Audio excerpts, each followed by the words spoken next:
مراع خضر يربضني إلى مياه الراحة You're on YouTube. If you hate what you're watching, if you hate this stream, hit the dislike button, not once, but twice. User, you're on stage. How are you doing? I'm doing good. How are you, bro? Pretty good, pretty good. Are you a Muslim? No, I'm ex-Muslim, alhamdulillah. But I'm inquiring into Eastern Orthodoxy. Okay. But I just had a quick question. What's up? How do you combat like Old Testament violence? Or how does the Orthodox Church reconcile it? Yeah, let me see if I can find this verse that talked about well, I mean, I can explain the concept to you because then we'll just be sitting here doing this whole thing. Within the Old Testament, there were laws that were set up in Exodus. There was obviously the giving of the 10 Commandments. But then Moses was allowed to expand upon the laws. And this is why there are 613 laws that were expanded from the 10. The reason I'm explaining this to you is because within a society, every society has laws and ways of governing. And as the children of Israel were moving through the lands after captivity, and they encountered certain kinds of people that were doing maybe different types of atrocities throughout the land, or they were fighting against them because they were Israelites, there were laws that were enacted as to how they were to engage in battle with these types of people. So like a really good example is if you read, I believe it's in Numbers, but you can find it, just Google it online. There were a group of people that were sacrificing their children to Molech. And God had warned them and said, like, he told these groups of people to stop doing this for a long period of time. They refused. So because of this grievous type of sin that was being done in the land, God said, okay, you, Moses, who's the person that's, under my, hand or whatever, execute judgment against these types of people because of, the wickedness that they were doing. So that's one instance. That's an example. Another, sorry, go ahead. Yeah, exactly. I was reading I think it was in Kings about Elijah and Elisha. Okay. And how some kids called Elisha bald, and he cursed him in the name of the Lord, and then two bears just mauled. Verbatim mauled like all the kids. In that story, it's like this is inexcusable. Yeah, in that story, and then I'm going to bring like a reductio to you as well. In that story, the specific phrase they were saying is go down, and it says, it's kind of funny, but they say baldy, go down. So it wasn't the fact that they were calling him bald, but the phrase go down is blasphemous because it's in reference to, from what I remember, like the idea of like the name of God, how God particularly does things. But it's surrounding the phrase go down. So it's in a sense looked at as blasphemy. So in that particular instance, it wasn't so much that they insulted Elijah, but that they were insulting God.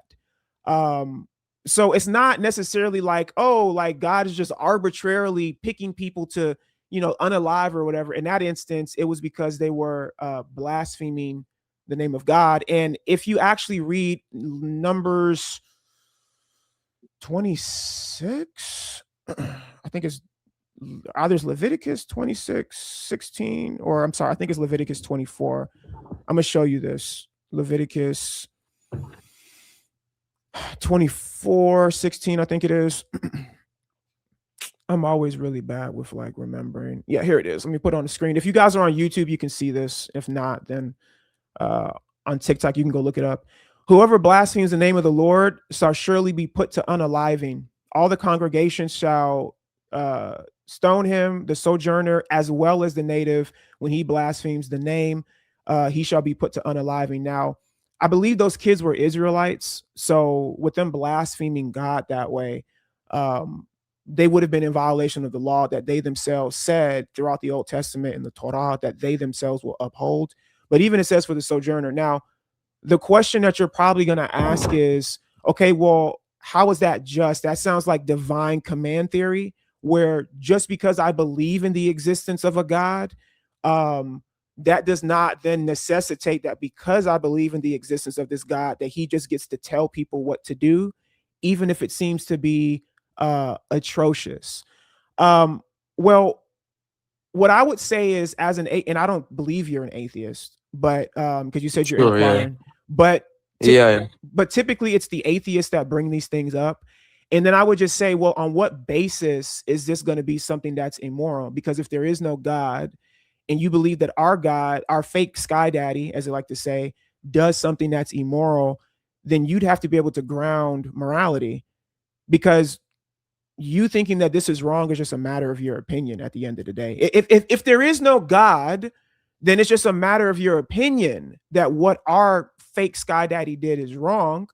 So I always like to tell people, you don't need God to be moral. You just need God to justify your morality.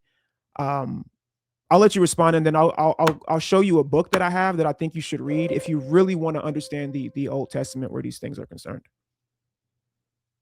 Yeah.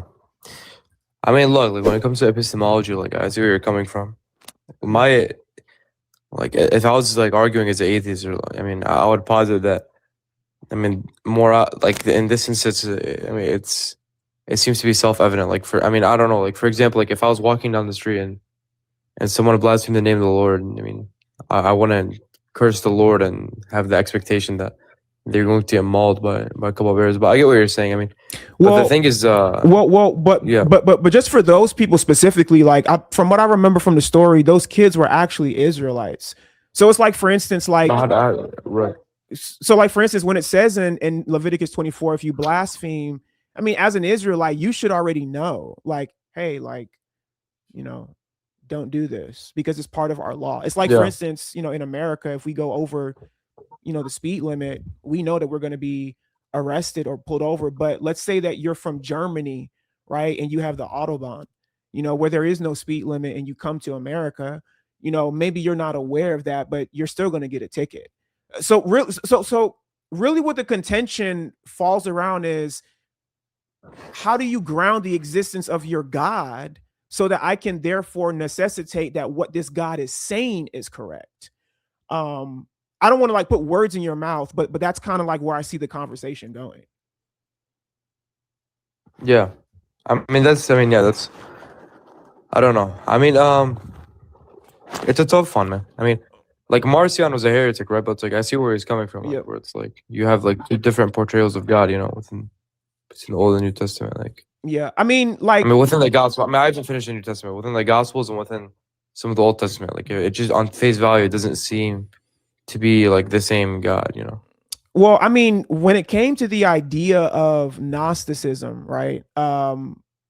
They had this idea of like the demiurge, and then they had like the seven archons or whatever, like Sophia, wisdom, all of these things.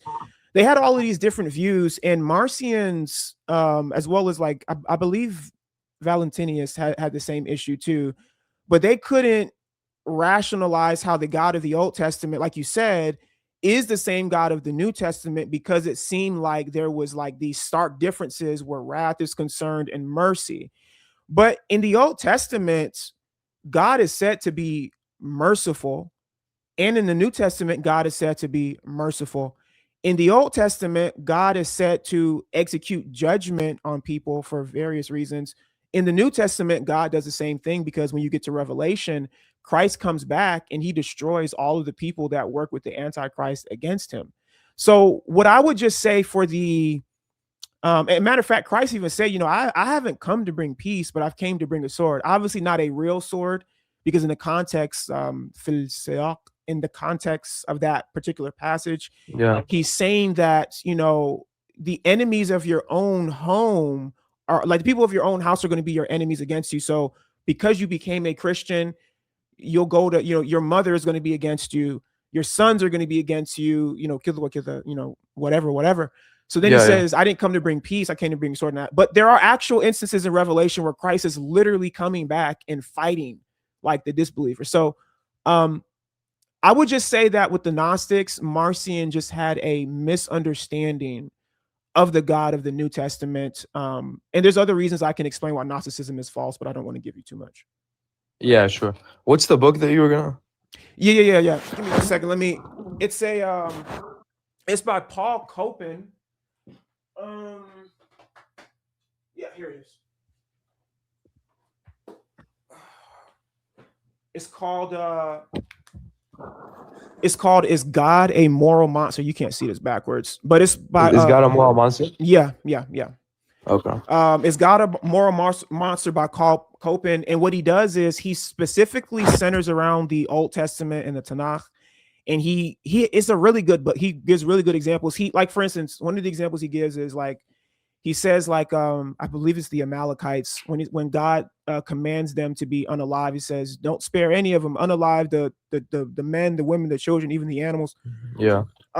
He says in that particular time, that was just a form of rhetoric. It's like hyperbolic language. And he says how we know this is because that same people group appears later on in the Torah and in the Tanakh.